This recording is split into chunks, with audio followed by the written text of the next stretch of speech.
Starbucks-ი საქართველოში შემოდის, რომ ამბობენ, ამ ამბავს უკვე გაიგებდით. თუმცა ეს ინფორმაცია ბოლო 10 წლის განმავლობაში იმდენჯერ გავრცელდა, უკვე ვეღარც კი ვიჯერებთ. ბოლოს 2023 წელს გვითხრეს, რომ ამერიკული ბრენდი ქართულ ბაზარზე ოფიციალურად გამოჩნდებოდა, მაგრამ მალევე დადასტურდა, რომ ბაზრის სიმცირის გამო Starbucks-ის კაფეებს ჩვენს ქვეყანაში ვერ ვნახავდით. უნდა ითქვას, რომ არაერთი შემთხვევა ყოფილა დიდი მასშტაბებისთვის შექმნილი ბრენდები პატარა ქვეყნებში მაინც შესულან, სწორი სტრატეგიით და სწორი პარტნიორობით.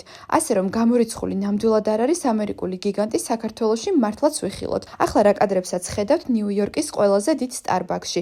Starbucks Reserve Roastery-შია გადაღებული. ეს ადგილი სტანდარტული Starbucks-ის კაფეებისგან ძალიან განსხვავდება. სპეციალურ დანადგარებში ყავის მოხალვის პროცესს თავად შეგიძლიათ ადევნოთ თვალი და იქვე გასინჯოთ ახლად მოხალული მარცვლებისგან დამზადებული სასმელი. ტრადიციული სახეობების გარდა ყავის კოქტეილებსაც შეხვდებით, რომლებსაც სხვაგან ნამდვილად ვერ ნახავთ. ვფიქრობ, ჩემნაირი ყავის მოყვარულებისთვის აქ სტუმრობა საინტერესო გამოცდილება იქნება. ამიტომ სანამ Starbucks საქართველოში ველოდებით, მანამდე ნიუ-იორკში შეგიძლიათ ისიამოვნოთ ამ სანახაობით. აქვე უნდა ვაღიარო, რომ Starbucks-ის ყავაზე დიდად არ ვგიჟდები, თუმცა მაინც დაველოდები საქართველოში როგორი არომატებით იქნება წარმოდგენილი.